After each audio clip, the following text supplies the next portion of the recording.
اور میں آپ کو بتاؤں بڑے بڑے موحدین موجود ہیں غیر مسلموں میں، اور بعض اوقات تو ان کی خدا کے ساتھ ایسی کمٹمنٹ ہے وہ مسلمانوں میں نظر نہیں۔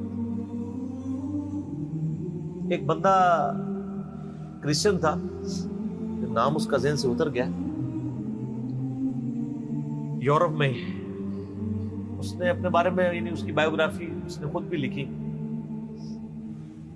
بڑی زبردست بات اس نے، میں نے اس کے اوپر پڑھی ہے، یقین کریں بندے کے آنسو نہیں رکتے، ہے کرسچن۔ وہ کہتا ہے کہ میری عمر 70+ ہو چکی ہے اور مجھے ڈاکٹروں نے بلڈ کینسر ڈائگنوز کر دیا اور میں اس دن سے خوش ہوں۔ کہتے ہیں میں نے یہ بھی دیکھا ہے میرے ساتھ کتنے میرے لوگ ایک ایک کر کے فوت ہو گئے، اور میرے دوستوں کو جب کبھی کوئی بیماری کا پتہ چلتا تھا کہ تمہاری زندگی کے اتنے دن رہ گئے ہیں، تو وہ لگتا تھا اس اتنے دنوں سے پہلے ہی مر جائے گا غم سے، کیونکہ اس نے دنیا کی زندگی کو سب کچھ سمجھا تھا۔ کہتا ہے جس دن سے مجھے پتہ چلا ہے نا، تو میں تو بےتاب ہوں مرنے کے لیے۔ کہتا ہے اس لیے کہ میری عمر اس وقت 5 سال تھی۔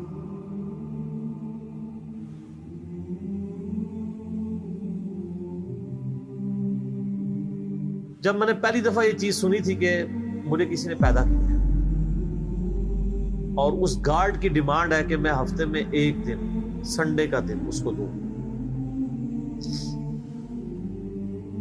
اور کہتا ہے آج میری عمر 70 سال ہو چکی ہے، میری زندگی میں کوئی ایک سنڈے بھی ایسا نہیں آیا میں نے دنیا جان کی اپنی روٹینیں چھوڑ کے سنڈے کے دن میں نے پورا دن گاڈ کو دیا، اللہ کے، میں نے کبھی اس پہ کمپرومائز نہیں کیا، بڑے سے بڑے معاملات بھی۔ تو کہتا ہے مجھے امید ہے کہ جس گاڈ کے لیے میں نے اتنی کمٹمنٹ کے ساتھ زندگی گزاری ہے، میں نے اس کے اوپر کسی کو کمپرومائز نہیں کیا، وہ مجھے رسوا نہیں کرے گا۔ تو کیا ہمارے مسلمان بھی یہ دعویٰ کر سکتے ہیں؟ کتنے مسلمان جو کہ جی ہم نے جب سے سنا ہے کہ 5 وقت کی نمازیں ضروری ہیں، میری زندگی کی ابھی نماز نہیں کچھ ہوئی۔ ایسے لوگ جو خدا کے ساتھ کمٹمنٹ رکھنے والے لوگ ہیں، ان کو گیون سرکمسٹانسز میں جتنا اللہ کا تعارف ہوا، نبی علیہ السلام کا پیغام بھی پہنچا تو ٹیمپرڈ فارم میں، وہ اللہ تعالیٰ اس کا معاملہ کرے گا، اور اللہ تعالیٰ کے اوپر کسی کی دھونس نہیں ہے، یہ ذہن میں رکھیے۔ بخاری اور مسلم دونوں میں حدیث ہے، نبی علیہ السلام فرماتے ہیں اگلے زمانوں میں ایک شخص تھا جس کی موت کا وقت قریب آیا تو اس نے اپنی اولاد کو جمع کیا کہ میں تمہارا کیسا باپ تھا؟ ان کا بڑے اچھے باپ تھے۔ انہوں نے کہا اگر تم مجھے اچھا سمجھتے ہو تو میری ایک وصیت ہے، جب میں مر جاؤں میری لاش کے ٹکڑے ٹکڑے کر کے اس کو آگ لگانا اور اس کی راکھ کو ہواؤں میں اور پانیوں میں اور کھیتوں میں بکھیر دینا۔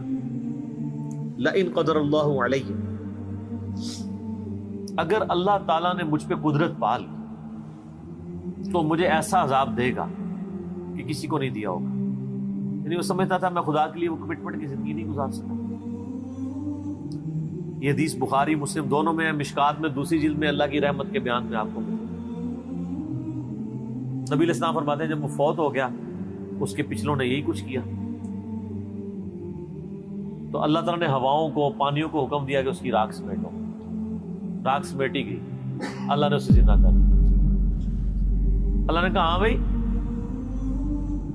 جس چیز سے بھاگ رہا تھا وہی چیز سامنے آ گئی، یہ تو نے کیوں کیا؟ اس نے کہا یا اللہ میں تجھ سے بڑا ڈرتا تھا، میں اس طرح کی زندگی نہیں گزار سکا۔ اللہ نے فرمایا تیرا یہ یقین تھا کہ تجھے کوئی پوچھے گا؟ بس اتنی بات ہے۔ کہاں یا اللہ تھا، اور میں یہ سمجھتا تھا کہ اس طرح اگر میری راکھ یعنی کہ بکھیر دی جائے گی مجھے زندہ نہیں کر پائے گا، حالانکہ یہ عقیدہ کفر ہے، لیکن یہ کفر جزوی ہے، کلی نہیں ہے۔ کلی کفر یہ ہے کہ کوئی شخص کہے کہ مردے کو اللہ زندہ نہیں کر سکتا۔ اسی میں کہتا ہوں یہ مسلمانوں میں جو جزوی شرک آیا ہوا ہے نا، تھوڑا ہاتھ ہلا رکھا ہے۔ جب تک کوئی اللہ کو، اللہ اور محمد کو عبداللہ مان رہے نا، اگر چھوٹے موٹے اس میں شرک آئے ہوئے نا، تھوڑا سا ہاتھ ہلا رکھیں، آپ ہاتھ ہلا رکھیں، اللہ کا معاملہ، اس کا معاملہ اس کو سمجھائیں ضرور، اس کا شرک جزوی ہے، کلی نہیں ہے۔ کہ یا اللہ اسی لیے تو میں نے کہا تھا لئن قدر اللہ علیہ، اگر اللہ نے میرے پہ قدرت پال تو میں تجھ سے ڈر گیا، تو اللہ نے میں تجھے بخش دیا۔ اللہ کو تو کوئی نہیں پوچھ سکتا نا کہ کسی کو گیون سرکمسٹانسز کیا دیے تھے, ان سرکمسٹانسز کے اندر اس نے کتنا بیسٹ پرفارم کیا. اب مسلمانوں کو بھی ذرا دیکھنا چاہیے کہ ان کو گیون سرکمسٹانسز کیا دیے گئے. ہم بالکل دین کے کنارے کنارے چل رہے ہوتے ہیں منافقین کی طرح. کیا ہم اپنے دنیاوی معاملات میں بھی کنارے کنارے چلتے ہیں یا فرنٹ سے لیڈ کر رہے ہوتے ہیں ہر مسئلے بڑھ چڑھ کے؟ دین کی بات آ رہی ناری کھوتی مر جاتی ہے, یعنی گدھا مر جاتا ہے. پرانے زمانے میں محاورہ بولا جاتا تھا نا, فلانے دی کھوتی مر جانا یا گدھا مر جانا. جب وہ کام کی باری ہے تو ساتھ ہی گدھا مر گیا. اور کوئی اور اس میں ہمارے ساتھ کوئی ہمدردی بھی نہیں کرتا.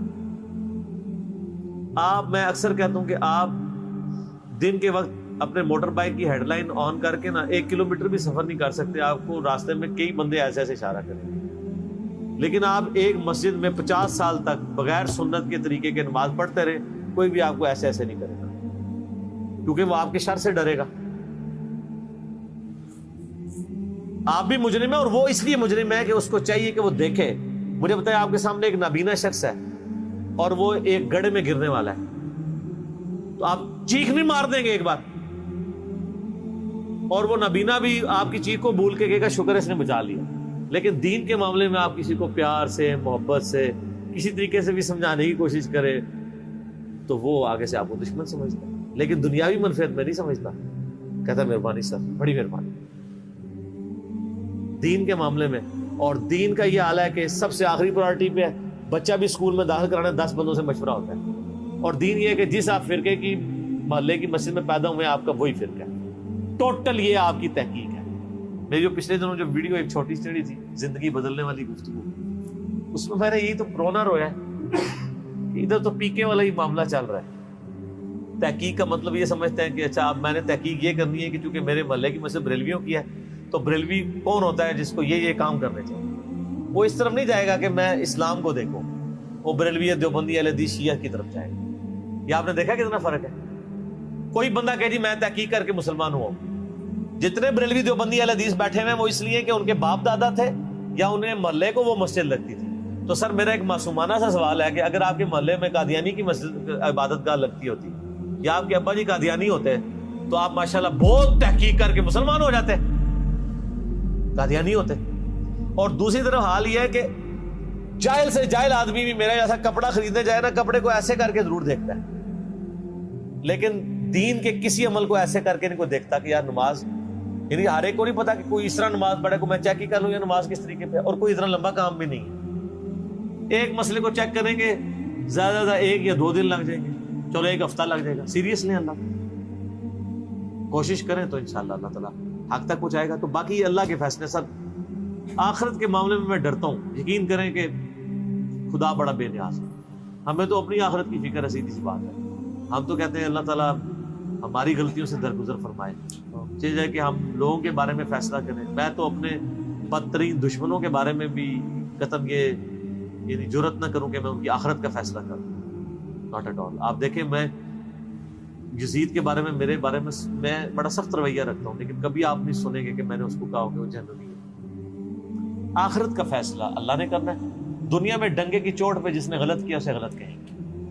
آخرت کا معاملہ جو ہے وہ چونکہ اللہ کے پاس ہے, اللہ کا فیصلہ ہے جس کے ساتھ جو معاملہ کرے. تو صرف جو دنیا کی جوڈیشری میں مقدمہ پیش کر کے آپ نے نہیں جیتنا. اللہ تعالیٰ نے صرف شواہد کی بنیاد پہ فیصلہ نہیں کرنا, گیون سرکمسٹانسز بھی دیکھنا ہے. میں اس کی چھوٹی سی مثال آپ کو دیتا ہوں, آپ بھی اس کو مانیں گے. مجھے بتائیں, ایک شخص خانہ کعبہ شریف سے 2 کلومیٹر کے فاصلے پہ اس کی کوٹھی ہے اور اس کا مکے میں کروڑوں کا بزنس ہے, اس کے پاس 3-4 ایئر کنڈیشن گاڑی ہیں, اور وہ ایئر کنڈیشن گاڑی میں بیٹھ کے ساری نمازیں آ کے حرم شریف میں پڑھتا ہے. کام جو اور کوئی نہیں. 1 لاکھ نماز کا ثواب یا 1000 نمازوں کا ثواب یا 10,000 نمازوں کا ثواب لے رہا ہے. اور ایک شخص پاکستان میں ہے اور اس کا حال یہ ہے کہ وہ جون جولائی کی تپتی دوپہر میں روڈ کے اوپر لک ڈالنے کی اس کی ذمہ داری ہے, اور اسی سے جو تھوڑی سی مزدوری اسے ملنی ہے اس نے جا کے بال بچوں کا رزق خریدنا ہے. ظہر کی نماز کا ٹائم ہوتا ہے, مسجد وہاں سے دور ہے, اس کے پاس سواری بھی نہیں ہے, پیدل جا نہیں سکتا کیونکہ پیچھے سے نوکری سے نکال دیا جائے گا. وہ اپنا وہ گندا سا پرنا وہی زمین پہ ڈالتا ہے قبلہ رخ, اور قریب کسی ٹوٹی سے, کسی پانی کے نل سے یا کسی چشمے سے, اگر اسلام آباد میں نے دیکھا لوگوں کو ایسے, خصوصاً پٹھانوں کو, گرین بیلٹ میں نماز پڑھ رہے ہو.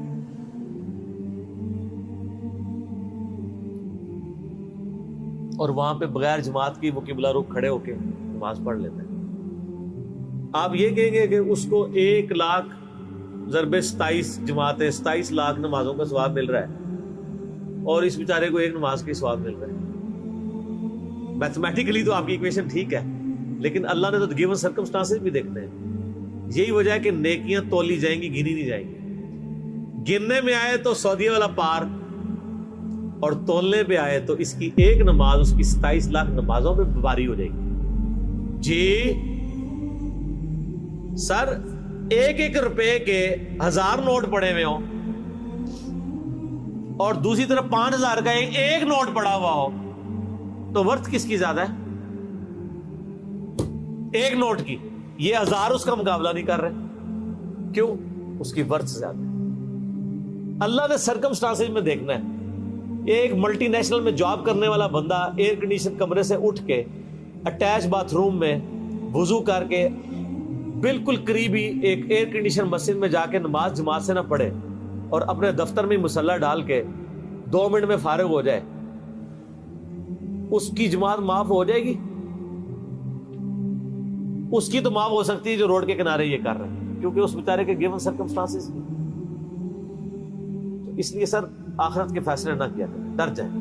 جتنا آپ کو اللہ کا خوف ہوگا نا, آپ آخرت کے بارے میں ڈریں. حقیقت بات ہے. اور پازیٹیو رہیں. میری وائف کا میرے ساتھ جھگڑا ہی رہتا ہے. میں بہت نیگیٹو چیزیں بھی لوگوں کی آبزرو کر کے نا, جب مجھے بالکل نظر آ رہا ہوتا ہے شواہد کی بنیاد کے اوپر بھی, میں درگزر کرتا ہوں. وہ آج بھی مجھے صبح کہہ رہی تھی کہ ایسے کیوں ہوتا ہے. میں نے کہا غصہ مجھے تم سے زیادہ آتا ہے, میری طبیعت زیادہ تیز ہے. کیا اتنی تیز تو نہیں ہوگی جتنی وائف کی, وہ زیادہ ہی تیز, لیکن میری طبیعت بھی بہت تیز ہے. لیکن میں جب یہ سوچتا ہوں کہ یار اس کو جو اللہ نے حالات و واقعات دیے تھے, اگر مجھے دیے ہوتے شاید میں اس سے بھی برا آدمی ہوتا. تو ہو سکتا ہے یار اس کو حالات ہی ایسے ملے ہوں. ساس بھی کبھی بہو تھی. ایک بہو اپنی ساس کے بارے میں اس وقت بات کر سکتی ہے جب وہ ساس بن کے اچھا پرفارم کرے اور پھر اپنی بایوگرافی لکھے کہ ہاں جی میری ساس تو یہ تھی اور میں یہ آئیڈیل ساس ثابت ہوں. اللہ کے فضل سے میں نے تو آج تک کوئی ایسی ساس نہیں دنیا میں دیکھی. وہ جب بہو ہوتی ہے نا, وہ اسی وقت ہی وہ آئیڈیل ساس کی کوالٹیز بتا رہی ہوتی ہے.